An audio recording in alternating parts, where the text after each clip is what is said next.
السلام علیکم ورحمۃ اللہ وبرکاتہ۔ الحمدللہ والصلاة والسلام علی رسول اللہ اما بعد۔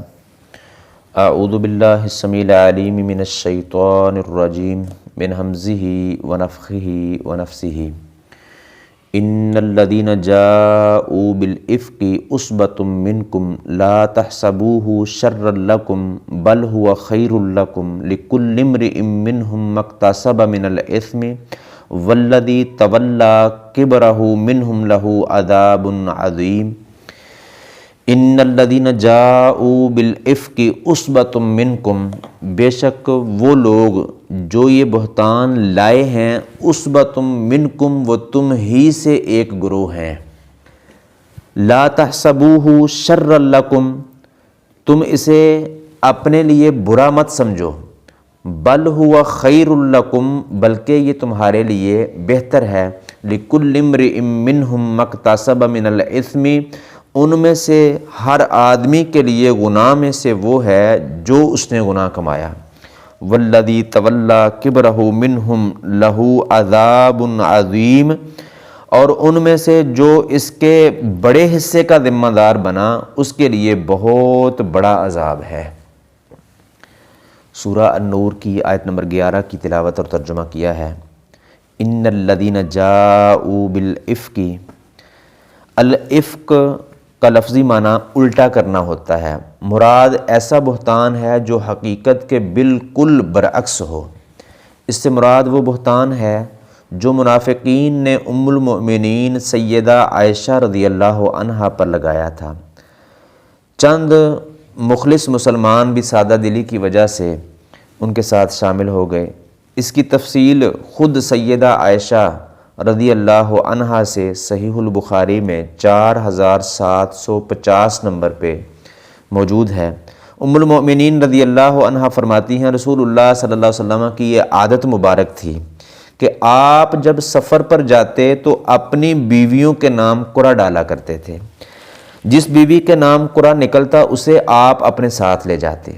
چنانچہ ایک غزوہ میں یعنی غزوہ بنو المستلق میں قرعہ ڈالا، جو میرے نام کا نکلا تو میں آپ کے ساتھ روانہ ہو گئی۔ یہ واقعہ حجاب کا حکم نازل ہونے کے بعد کا ہے۔ میں ایک ہودج پر سوار تھی اور جب اترتی تو ہودج سمیت ہی اتاری جاتی۔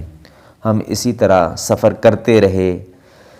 جب آپ صلی اللہ علیہ وسلم اس غزوے سے فارغ ہوئے اور سفر سے واپس لوٹے تو ہم مدینہ کے پاس ہی پہنچے تو آپ نے ایک رات کوچ کا اعلان کیا۔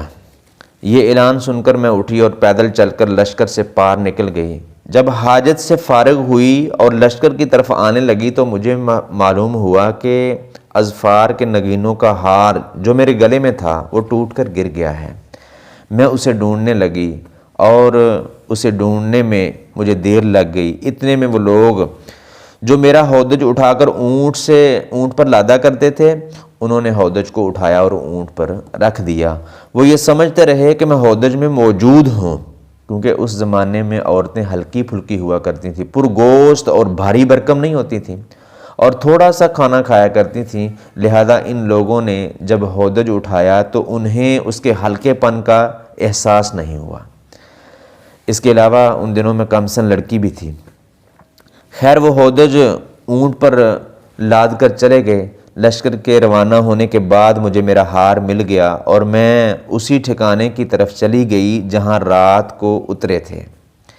دیکھا تو وہاں پہ نہ کوئی پکارنے والا تھا نہ کوئی جواب دینے والا تھا، یعنی سارے لوگ وہاں سے چلے گئے۔ میں نے ارادہ کیا کہ اپنے ٹھکانے پر چلی جاؤں، کیونکہ میرا خیال تھا کہ جب وہ لوگ مجھے نہ پائیں گے تو تلاش کرتے کرتے اسی جگہ پر آئیں گے۔ میں وہاں بیٹھی رہی، نیند نے غلبہ کیا، میں سو گئی۔ لشکر کے پیچھے پیچھے صفوان بن معطل السلمی الزکوانی مقرر تھے، یعنی کسی کا کوئی سامان جو ہے وہ گر جائے تو وہ اس کو اٹھا لائیں۔ وہ رات کو چلے اور صبح میرے ٹھکانے کے قریب پہنچے اور دور سے کسی انسان کو سوتے ہوئے دیکھا۔ پھر میرے قریب آئے تو مجھے پہچان لیا، کیونکہ حجاب کا حکم نازل ہونے سے پہلے انہوں نے مجھے دیکھا ہوا تھا۔ جب انہوں نے مجھے پہچان کر انا للہ و انا الیہ راجعون پڑھا تو میں بیدار ہو گئی، اپنی چادر سے اپنے چہرے کو ڈھانپ لیا۔ اللہ کی قسم، ام المومنین سیدہ رضی اللہ عنہا قسم اٹھا کر فرماتی ہیں کہ اللہ کی قسم انہوں نے نہ مجھ سے کوئی بات کی اور نہ میں نے انا للہ و انا الیہ راجعون کے سوا کوئی بات سنی۔ انہوں نے اپنی سواری بٹھائی اور اس کے اگلے پاؤں کو اپنے پاؤں سے دبائے رکھا، میں اس پر سوار ہو گئی اور وہ آگے سے اونٹنی کی مہار پکڑ کر پیدل چلتے رہے، یہاں تک کہ ہم لشکر کے ساتھ آ ملے، جبکہ دوپہر کی گرمی کی شدت کا وقت تھا اور گرمی کی شدت کی وجہ سے لشکر جو ہے وہ پڑاؤ کیے ہوئے تھا۔ تو جن کی قسمت میں تباہی لکھی ہوئی تھی وہ تباہ ہوئے۔ اس تہمت کا ذمہ دار عبداللہ بن ابی بن سلول تھا۔ خیر ہم لوگ مدینہ پہنچے، وہاں پہنچ کر میں بیمار ہو گئی، پورا مہینہ بیمار رہی۔ لوگ تہمت لگانے والوں کی باتوں کا چرچا کرتے رہے اور مجھے کسی بات کی کوئی خبر نہیں تھی۔ البتہ ایک بات سے مجھے شک پڑتا تھا، وہ یہ کہ نبی مکرم صلی اللہ علیہ وسلم کی وہ مہربانی جو بیماری کی حالت میں مجھ پر ہوا کرتی تھی وہ اس بیماری میں نظر نہیں آتی تھی۔ بس یہ تھا کہ آپ آتے، سلام کرتے، مجھ سے حال پوچھتے، طبیعت پوچھتے اور چلے جاتے۔ اس سے مجھے شک پڑتا تھا مگر مجھے کسی بات کی خبر نہ تھی۔ بیماری سے کچھ افاقہ ہوا تو میں کمزور ہو گئی، ابھی کمزوری ہی تھی کہ مناصر کی طرف گئی۔ مستح رضی اللہ عنہ کی ماں عاتقہ رضی اللہ عنہ میرے ساتھ تھیں۔ ہم لوگ ہر رات کو وہاں رفع حاجت کے لیے جایا کرتے تھے۔ یہ اس زمانے کی بات ہے جب ہم اپنے گھروں کے نزدیک بیت الخلاء نہیں بناتے تھے، بلکہ پہلے زمانوں کے عربوں کی طرح رفع حاجت کے لیے باہر جایا کرتے تھے، کیونکہ گھروں کے قریب بیت الخلاء بنانے سے اس کی بدبو ہمیں تکلیف دیتی۔ خیر میں اور ام مستح جو ابو رحم بن عبد مناف کی بیٹی تھیں اور ان کی ماں صخر بن عامر کی بیٹی اور ابو بکر صدیق رضی اللہ تعالی عنہ کی خالہ تھیں، اس کا بیٹا مستح تھا۔ رفع حاجت سے فراغت کے بعد ہم دونوں گھر کو آ رہی تھیں کہ مستح کی ماں کا پاؤں چادر میں الجھ کر پھسل گیا تو وہ کہنے لگی مستح ہلاک ہو۔ میں نے اسے کہا تم نے بہت بری بات کہی ہے، کیا تم اس شخص کو کوستی ہو، اس کے بارے میں ایسی بری بات کہتی ہو جو بدر میں شریک ہوا تھا؟ وہ کہنے لگی اے بولی لڑکی، کیا تم نے وہ نہیں سنا جو اس نے کہا ہے؟ اس نے کہا، میں نے پھر پوچھا کہ اس نے کیا کہا ہے؟ تب ام مستح نے تہمت لگانے والوں کی باتیں مجھ سے بیان کیں تو میری بیماری میں اور اضافہ ہو گیا۔ جب میں گھر پہنچی تو رسول اللہ صلی اللہ علیہ وسلم گھر تشریف لائے اور سلام کر کے پوچھا اب کیسی ہو؟ میری طبیعت کے بارے میں پوچھا۔ میں نے کہا کیا آپ مجھے اجازت دیتے ہیں کہ میں والدین کے پاس چلی جاؤں؟ میرا ارادہ اس وقت یہ تھا کہ ان سے جا کے خبر کی تحقیق کروں۔ آپ صلی اللہ علیہ وسلم نے مجھے اجازت دے دی۔ میں اپنے والدین کے پاس آ گئی تو میں نے اپنی ماں سے کہا کہ امی لوگ میرے بارے میں کیا باتیں کر رہے ہیں؟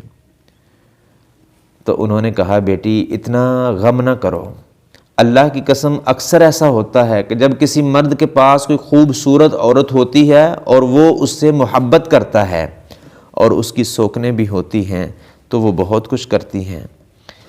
میں نے کہا سبحان اللہ، لوگوں نے اس کا چرچا بھی کر دیا۔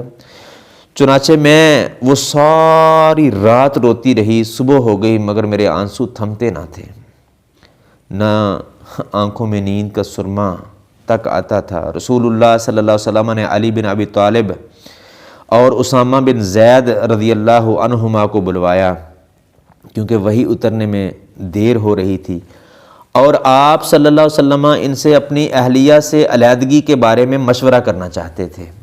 چنانچہ اسامہ بن زید رضی اللہ تعالیٰ عنہ نے تو آپ کو اس کے مطابق مشورہ دیا جو وہ جانتے تھے کہ عائشہ ایسی ناپاک باتوں سے پاک ہے، اور اس کے مطابق کہا جو ان کے دل میں آپ کے گھر والوں کی محبت تھی۔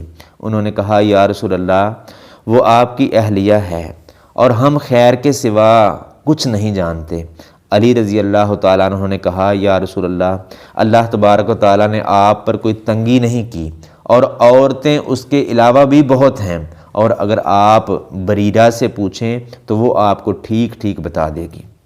چنانچہ نبی مکرم صلی اللہ علیہ وسلم نے بریرہ رضی اللہ عنہا کو بلایا اور اس سے پوچھا کیا تم نے کوئی ایسی بات دیکھی ہے کہ عائشہ رضی اللہ عنہا کے متعلق تمہیں کچھ شک ہو؟ بریرہ رضی اللہ تعالی عنہا نے کہا کہ اللہ کی قسم جس نے آپ کو حق دے کر بھیجا ہے، مبعوث کیا ہے، میں نے اس میں کوئی بات ایسی نہیں دیکھی جس میں اس کا عیب سمجھوں، اور زیادہ سے زیادہ یہ ہے کہ وہ نوعمر لڑکی ہے، اگر گھر والوں کا گندا ہوا آٹا رکھ کر سو جاتی ہے تو وہ بکری آ کر اس آٹے کو کھا جاتی ہے۔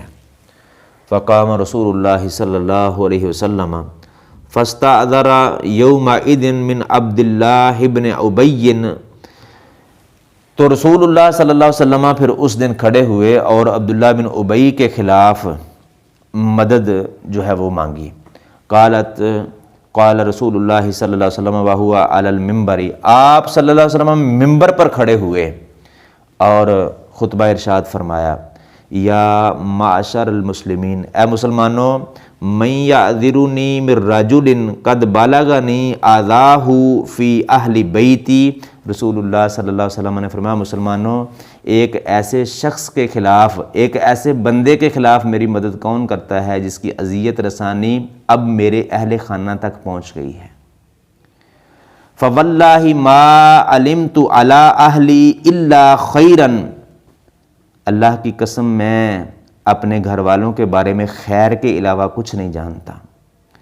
وَلَقَدْ ذَكَرُوا رَجُلًا مَا عَلِمْتُ عَلَيْهِ إِلَّا خَيْرًا، اور جس بندے کی یہ بات کرتے ہیں اس کے بارے میں بھی میں خیر کے علاوہ کچھ نہیں جانتا، اور وہ میرے گھر میں میرے بغیر کبھی بھی داخل نہیں ہوا۔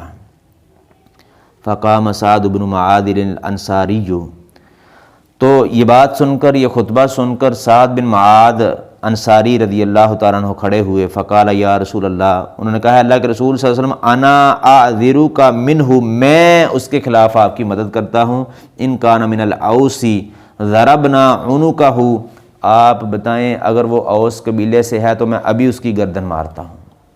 وَإِن كَانَ مِنْ إِخْوَانِنَا مِنَ الْخَزْرَجِ، اور اگر وہ ہمارے بھائیوں یعنی خزرج قبیلے سے اس کا تعلق ہے تو آپ جو ہمیں حکم دیں گے ہم اس کی تعمیل کریں گے۔ قالت فقام سعد بن عبادہ وهو سید الخزرج، ام المؤمنین رضی اللہ عنہا فرماتی ہیں کہ پھر سعد بن عبادہ کھڑے ہوئے جو کہ خزرج کے سردار تھے۔ وَكَانَ قَبْلَ ذَلِكَ رَجُلًا صَالِحًا، اس سے پہلے وہ بڑے نیک آدمی تھے، نیک سیرت تھے، لیکن آج قوم کی اہمیت ان پر غالب آ گئی، آج قوم کی قبیلے کی حمیت غالب آ گئی۔ کہنے لگے اے سعد بن معاذ، اللہ کی قسم تم نے غلط کہا ہے، جھوٹ کہا ہے، تم اسے قتل نہیں کر سکتے اور نہ ہی اسے قتل کرنے کی ہمت ہے تم میں۔ اس دوران میں جناب اسید بن حضیر رضی اللہ تعالیٰ عنہ کھڑے ہوئے جو کہ سعد بن معاذ کے چچا زاد بھائی تھے، اور سعد بن عبادہ سے کہنے لگے اللہ کی قسم تجھے غلط فہمی ہوئی ہے، تو غلط کہہ رہا ہے، ہم اسے ضرور قتل کریں گے، کیا تو بھی منافق ہو گیا ہے جو منافقین کی طرفداری کر رہا ہے؟ اتنے میں دونوں قبیلے اٹھ کھڑے ہوئے اور نوبت آپس میں قتل و قتال تک پہنچ گئی۔ رسول اللہ صلی اللہ علیہ وسلم ممبر ہی پر تھے، آپ لوگوں کو خاموش کراتے رہے یہاں تک کہ وہ خاموش ہو گئے۔ جب وہ خاموش ہوئے تو نبی مکرم صلی اللہ علیہ وسلم بھی خاموش ہو گئے، اور عائشہ رضی اللہ عنہا فرماتی ہیں کہ میرا وہ دن بھی رونے میں گزر گیا، میں مسلسل 2 دن سے رو رہی تھی، نہ میرے آنسو تھمتے تھے نہ نیند آتی تھی۔ میرے والدین سوچنے لگے کہ روتے روتے میرا کلیجہ پھٹ نہ جائے۔ پھر ایسا ہوا کہ میرے والدین میرے پاس بیٹھے ہوئے تھے جب کہ میں روئے جا رہی تھی کہ اسی دوران قبیلہ انصار کی ایک عورت نے اندر آنے کی اجازت مانگی، میں نے اسے اجازت دے دی تو وہ میرے قریب آ کر بیٹھ گئی اور وہ بھی رونے لگی۔ اس حالت میں رسول اللہ صلی اللہ علیہ وسلم تشریف لائے۔ نبی مکرم صلی اللہ علیہ وسلم تشریف لائے، آپ نے سلام کیا اور بیٹھ گئے۔ اللہ اکبر کبیرہ، آپ سلام کر کے بیٹھ گئے۔ اس کے علاوہ جب سے مجھ پر تہمت لگی تھی آپ صلی اللہ علیہ وسلم میرے پاس نہیں بیٹھے تھے۔ آپ نے مہینہ بھر اس معاملے کے متعلق انتظار کیا۔ آپ پر میرے متعلق کوئی وحی نازل نہیں ہو رہی تھی۔ رسول اللہ صلی اللہ علیہ وسلم نے میرے پاس بیٹھنے کے بعد خطبہ پڑھا، پھر فرمایا اما بعد یا عائشۃ فإنہ قد بلغنی عنک کذا و کذا۔ اے عائشہ، مجھے تمہارے بارے میں ایسی اور ایسی بات پہنچی ہے۔ فإن كنت بریئۃ فسیبرئک اللہ، اگر تو اس گناہ سے بری ہے، پاک دامن ہے، تو اللہ تبارک و تعالیٰ تجھے بری کر دے گا۔ وإن كنت الممت بذنب، اگر تو کسی گناہ میں ملوث ہو گئی ہے، فاستغفر اللہ وتوبی الیہ، تو اللہ رب العالمین سے بخشش مانگ لو، اس کی طرف رجوع کر لو۔ فإن العبد اذا اعترف بذنبہ، کیونکہ جب بندہ اپنے گناہ کا اعتراف کرتا ہے، ثم تاب الی اللہ تاب اللہ علیہ، اور اللہ رب العالمین سے معافی مانگتا ہے، توبہ کرتا ہے، رجوع کرتا ہے، تو اللہ تبارک تعالیٰ اس کی توبہ کو قبول فرما لیتے ہیں۔ اللہ اکبر کبیرہ۔ اب یہ ایک پاک دامن بندہ، جب اس کے بارے میں ایسی بات کہہ دی جائے کہ جس سے وہ سب سے زیادہ محبت کرتا ہے، جس پہ سب سے زیادہ یقین کرتا ہے، وہ بھی جب شک والی بات کرے تو پھر دکھ میں اور زیادہ، تکلیف میں اور زیادہ جو ہے وہ اضافہ ہو جاتا ہے۔ تو جب رسول اللہ صلی اللہ علیہ وسلم نے اپنی بات ختم کی تو میرے آنسو سوکھ گئے، حتیٰ کہ مجھے ان کا ایک قطرہ بھی محسوس نہیں ہوتا تھا۔ پہلے آنسو سوکھتے نہیں تھے، اب آنسو سوکھ گئے۔ فرماتی ہیں کہ مجھے اس کا ایک قطرہ بھی محسوس نہیں ہوتا تھا۔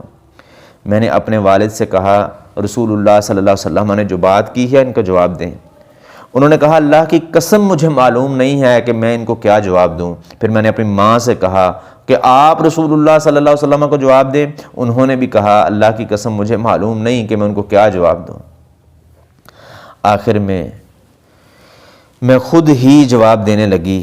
میں اس وقت نوعمر لڑکی تھی، قرآن میں سے بہت زیادہ نہیں یاد تھا، تو میں نے کہا انی واللہ لقد علمت لقد سمعتم ھذا الحدیث، میں جانتی ہوں کہ بے شک یقیناً آپ نے میرے بارے میں یہ بات سن لی ہے، حتی استقر فی انفسکم، جو آپ کے دلوں میں جم چکی ہے، وصدقتم بہ، اور آپ نے اس کو سچا سمجھ لیا ہے، فلا ان قلت لکم انی بریئۃ، اللہ اکبر، اب میں اگر آپ کو یہ کہوں کہ میں اس سے بری ہوں، میں پاک دامن ہوں، واللہ یعلم انی بریئۃ، اور اللہ تبارک و تعالیٰ جانتے ہیں کہ میں اس سے بری ہوں، لا تصدقوننی بذالک، آپ اس میں مجھے سچا نہیں سمجھیں گے، ولا ان اعترفت لکم بامر، اگر میں کسی معاملے کا اعتراف کر لوں، اقرار کر لوں، واللہ یعلم انی منہ بریئۃ،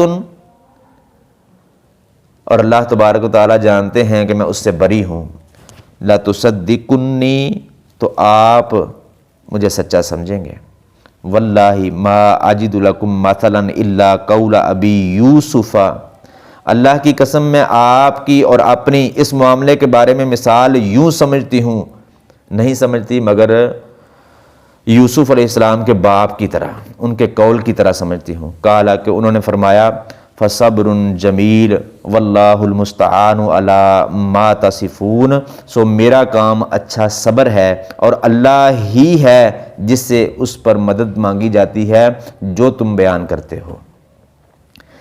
پھر میں نے کروٹ بدل لی اور بستر پر لیٹ گئی۔ میں اس وقت جانتی تھی کہ میں بے گناہ ہوں اور اللہ تبارک تعالیٰ ضرور میری بے گناہی کی وجہ سے مجھے بری کر دے گا، لیکن اللہ کی قسم مجھے یہ گمان نہ تھا کہ اللہ تبارک تعالیٰ میرے بارے میں ایسی وحی نازل کرے گا جس کی تلاوت کی جائے گی، اور میرے دل میں میری شان اس سے بہت کم تر تھی کہ اللہ تبارک تعالیٰ میرے بارے میں ایسی بات فرمائے گا جس کی تلاوت کی جائے گی۔ مجھے تو یہ امید تھی کہ رسول اللہ صلی اللہ علیہ وسلم نیند میں خواب دیکھیں گے جس کے ساتھ اللہ تبارک تعالیٰ مجھے پاک قرار دے گا۔ اللہ اکبر کبیرہ۔ تو اللہ کی قسم ابھی رسول اللہ صلی اللہ علیہ وسلم وہاں سے چلے نہیں تھے، اور نہ ہی گھر والوں میں سے کوئی باہر گیا تھا کہ آپ صلی اللہ علیہ وسلم پر وحی نازل ہونے لگی اور آپ پر وہ سختی ظاہر ہونے لگی جو اس موقع پر ہوا کرتی تھی جب آپ پر وحی نازل ہوتی تھی، یہاں تک کہ آپ سے موتیوں کی طرح پسینہ ٹپکنے لگا، حالانکہ وہ سردی کا دن تھا۔ ایسا اس کلام کے بوجھ کی وجہ سے ہوتا تھا جو آپ پر نازل ہوتا تھا۔ جب وہ حالت ختم ہوئی تو آپ خوش تھے، مسکرا رہے تھے۔ پھر پہلی بات جو آپ نے کہی تھی وہ یہ تھی، یا عائشہ ام اللہ عز و جل فقد برأکی، عائشہ اللہ عز و جل نے تجھے بری قرار دے دیا ہے۔ میری والدہ نے کہا کہ رسول اللہ صلی اللہ علیہ وسلم کی طرف اٹھو اور شکریہ ادا کرو۔ میں نے کہا اللہ کی قسم میں آپ کی طرف نہیں اٹھوں گی اور اللہ تبارک و تعالیٰ کے سوا کسی کا شکر ادا نہیں کروں گی۔ اللہ رب العالمین نے یہ آیات نازل فرمائیں، سورہ نور کی آیت نمبر 11 سے 20 تک یہ آیات نازل فرمائیں۔ جب اللہ تبارک و تعالیٰ نے میری برات میں یہ آیات نازل فرمائیں تو ابو بکر صدیق رضی اللہ تعالی عنہ نے، جو محتاجی اور قرابت کی وجہ سے مستح پر خرچ کیا کرتے تھے، انہوں نے کہا کہ اللہ کی قسم میں مستح پر کبھی کچھ خرچ نہیں کروں گا، کیونکہ اس نے عائشہ رضی اللہ عنہا کے متعلق ایسی ایسی باتیں کی ہیں۔ اللہ تبارک و تعالیٰ نے سورہ نور کی آیت نمبر 22 نازل کر دی اور اسے منع کر دیا، فرمایا کہ اور تم میں سے فضیلت اور وسعت والے اس بات سے قسم نہ کھا لیں کہ قرابت والوں اور مسکینوں اور اللہ کی راہ میں ہجرت کرنے والوں کو نہ دے، لازم ہے کہ معاف کر دیں، درگزر کریں۔ کیا تم پسند نہیں کرتے کہ اللہ تبارک و تعالیٰ تمہیں معاف کرے، اللہ تمہیں بخشے، اور اللہ تبارک و تعالیٰ بے حد بخشنے والا، نہایت رحم والا ہے۔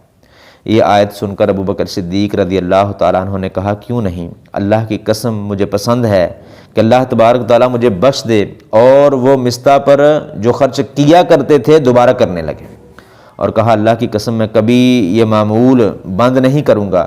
عائشہ رضی اللہ عنہا نے فرمایا رسول اللہ صلی اللہ علیہ وسلم اس تہمت کے زمانے میں زینب بنت جاحش رضی اللہ عنہا سے میرے بارے میں پوچھا کرتے تھے کہ زینب تمہیں کیا معلوم ہے یا تم نے کیا دیکھا ہے، تو وہ یہی کہتی تھیں کہ میں اپنے کان اور آنکھ کی خوب احتیاط رکھتی ہوں، مجھے تو اس کے اچھا ہونے کے سوا کچھ معلوم نہیں ہے۔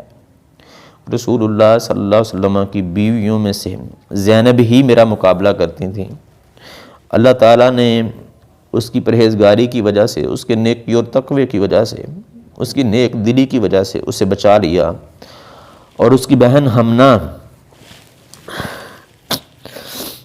رضی اللہ عنہا اس کی خاطر لڑنے لگی، تو جس طرح دوسرے تہمت لگانے والے تباہ ہوئے وہ بھی ہوئی، یعنی اس کو بھی سزا ملی۔ ان الذین جاؤوا بالافک عصبۃ منکم، ایک ذہن کے لوگوں کے گروہ اور جماعت کو عصبہ کہتے ہیں، عصبہ یا اصابہ، کیونکہ وہ ایک دوسرے کو تقویت کے دیتے ہیں، ایک دوسرے کی تقویت کا باعث، ایک دوسرے کو مضبوط کرنے کا باعث اور سبب بنتے ہیں۔ اور عصبہ یا عصبو کا معنی باندھنا اور مضبوط کرنا ہوتا ہے، یعنی جو لوگ یہ عظیم بہتان، بہت بڑا بہتان اپنے پاس سے لے کر آئے ہیں، ان کا شمار مسلمانوں ہی سے ہے، اس لیے ان سے معاملہ کرتے وقت ان کے ساتھ غیر مسلموں والا سلوک نہ کرو، کیونکہ یہ تم ہی میں سے ہیں۔ ایسا نہ ہو کہ مسلمانوں میں سے کچھ لوگ ان کی حمایت میں اٹھ کھڑے ہوں اور بات باہمی فساد تک جا پہنچے، جیسا کہ تجربے سے ثابت بھی ہو گیا کہ جب آپ صلی اللہ علیہ وسلم نے عبداللہ بن ابی کے مقابلے میں مدد چاہی تو قریب تھا کہ لوگ لڑ پڑتے، اوس اور خزرج لڑ پڑتے اگر نبی کریم صلی اللہ علیہ وسلم انہیں ٹھنڈا نہ کرتے۔ اس لیے اللہ سبحانہ و تعالی نے یہ کہہ کر کہ جو لوگ یہ بہتان لائے ہیں وہ تم ہی میں سے ایک گروہ ہیں، ان کا بہتان اور جھوٹ بھی واضح کر دیا اور زیادہ تعاقب سے بھی منع فرما دیا۔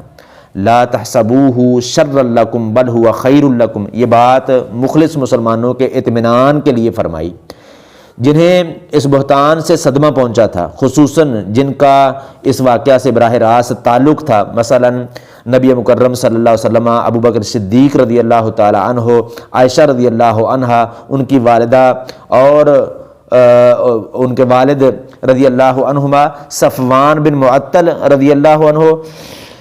فرمایا تم اس واقعہ کو اپنے لیے برا مت سمجھو، بلکہ یہ تمہارے لیے کئی لحاظ سے بہتر ہے۔ اس واقعہ سے رسول اللہ صلی اللہ علیہ وسلم، سیدہ عائشہ، ان کے والدین صفوان بن معطل رضی اللہ عنہم کو جو تکلیف پہنچی، جو غم پہنچا، جو صدمہ پہنچا، اور مسلسل 1 مہینے تک شدید مصیبت میں مبتلا رہے، اس مصیبت پر صبر اور بہتان لگانے والوں سے درگزر کا یقیناً اللہ تبارک تعالیٰ کے ہاں بہت بڑا اجر ہے۔ اللہ اکبر۔ اور اللہ رب العالمین فرمائے انما یوفی الصابرون اجرہم بغیر حساب، صرف صبر کرنے والوں ہی کو ان کا اجر بغیر حساب کے دیا جائے گا۔ حالانکہ رسول اللہ صلی اللہ علیہ وسلم کے ایک اشارے سے تمام بہتان لگانے والوں کی گردنیں تن سے جدا ہو سکتی تھیں۔ اس اجر کے علاوہ برات کی آیات نازل ہونے پر ان تمام حضرات کو اتنی ہی خوشی ہوئی جتنا صدمہ پہنچا تھا۔ بہتان کا جتنا صدمہ پہنچا تھا، برات کے وقت اتنی ہی ان کو خوشی پہنچی۔ تو یعنی یہ اس لحاظ سے بل ہوا خیر لکم ہے۔ تو رسول اللہ صلی اللہ علیہ وسلم آیات اترنے پر ہنس رہے تھے، مسکرا رہے تھے، خوش ہو رہے تھے۔ اسی طرح ام المومنین سیدہ عائشہ رضی اللہ عنہا اور ان کے والدین صفوان بن معطل رضی اللہ عنہم اور تمام مسلمانوں کو درجہ بدرجہ خوشی ہوئی۔ ام المومنین سیدہ عائشہ رضی اللہ عنہ کو اس واقعہ سے جو عزت ملی، امت مسلمہ میں سے کسی کو یہ حاصل نہیں ہو سکی۔ ان کی برات کے لیے قرآن مجید اترا جو قیامت تک تمام دنیا میں پڑھا جاتا رہے گا، اور قرآن نے ان کی جو برات بیان فرمائی رسول اللہ صلی اللہ علیہ وسلم کی زندگی میں اور آپ کی وفات کے بعد، ام المومنین سیدہ عائشہ رضی اللہ عنہا کی پاکیزہ زندگی اس کی سچی شہادت ہے کہ وہ ہر بہتان سے پاک ہیں۔ اس سے قرآن مجید کا اعجاز بھی معلوم ہوتا ہے کہ اس کی کوئی پشین گوئی غلط ثابت نہ ہوئی ہے نہ ہوگی۔ تو اس لحاظ سے بھی بل ہوا خیر لکم ہے۔ اس واقعہ میں یہ بھی خیر ہے کہ بہتان لگانے والے مخلص مسلمانوں پر حد لگنے سے وہ گناہ سے پاک ہو گئے، اور منافقین کا نفاق ظاہر ہو گیا، جس سے آئندہ ان کے نقصانات سے بچنا آسان ہو گیا۔ اور اس لحاظ سے بھی یہ واقعہ خیر ہے، خیر لکم ہے، کہ اس واقعہ سے صحابہ کرام رضوان اللہ علیہم اجمعین کی نیک نفسی، ان کی پاک دامنی جو ہے وہ ثابت ہوتی ہے کہ مسلسل 1 مہینہ کے پراپوکنڈے کے باوجود مخلص مسلمانوں میں سے صرف 3 لوگ، حسان بن ثابت، مصطح بن اثاثہ اور حمنہ بنت جاحش رضی اللہ عنہم اس پراپوکنڈے کا شکار ہوئے۔ باقی تمام صحابہ کرام رضوان اللہ علیہم اجمعین اس بدگمانی سے پوری طرح محفوظ رہے۔ ازدواج مطہرات میں سے کسی نے سیدہ عائشہ رضی اللہ عنہا کی بدنامی میں حصہ نہیں لیا، حتیٰ کہ زینب بنت جاحش رضی اللہ عنہا نے جو سیدہ عائشہ کی برابر کی چوٹ تھیں، سوکن ہونے کے باوجود قسم کھا کر فرمایا کہ سیدہ عائشہ کے پاک ہونے کی میں شہادت دیتی ہوں، قسم اٹھا کر ان کی پاک دامنی کی شہادت دی۔ اللہ اکبر کبیرہ۔ اسی طرح ابو بکر صدیق رضی اللہ عنہ کا بہتان لگانے کے باوجود مصطح رضی اللہ عنہ سے حسن سلوک، ان کی خشیت الہی اور صبر کا بہترین نمونہ، اس لحاظ سے بھی یہ واقعہ بہترین ہے، خیر پر ہے۔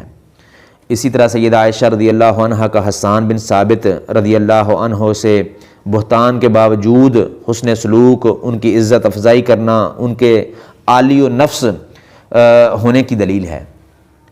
اور اس لحاظ سے بھی یہ خیر ہے کہ اس واقعہ سے یہ بات ثابت ہوئی کہ رسول اللہ صلی اللہ علیہ وسلم عالم الغیب نہیں تھے، ورنہ آپ 1 مہینے تک مسلسل مصیبت میں مبتلا نہ رہتے۔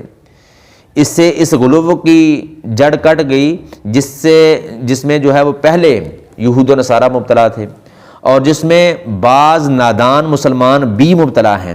اس واقعہ کے نتیجے میں زنا، قذف کی حد جو ہے وہ نازل ہوئی، اور قیامت تک کے لیے مسلمان مردوں اور عورتوں کی عصمت و عفت بہتان ترازوں سے محفوظ کر دی گئی، اور مسلمان معاشرے میں بے حیائی کی اشاعت کا پوری طرح سد باب کر دیا گیا۔ لِكُلِّ امْرِئٍ مِّنْهُمْ مَا اكْتَسَبَ مِنَ الْإِثْمِ، یعنی جس شخص نے اس فتنے میں جتنا حصہ لیا اسے اسی قدر گناہ ہوا اور سزا کا مستحق ہوا۔ کسی نے اپنے پاس سے بہتان باندھ کر طوفان اٹھایا، کسی نے بہتان باندھنے والے کی زبان سے موافقت کی، کوئی سن کر ہنس دیا، کسی نے خاموشی سے سن لیا حالانکہ اسے انکار کرنا چاہیے تھا، اور کسی نے سنتے ہی کہہ دیا کہ یہ صاف جھوٹ ہے۔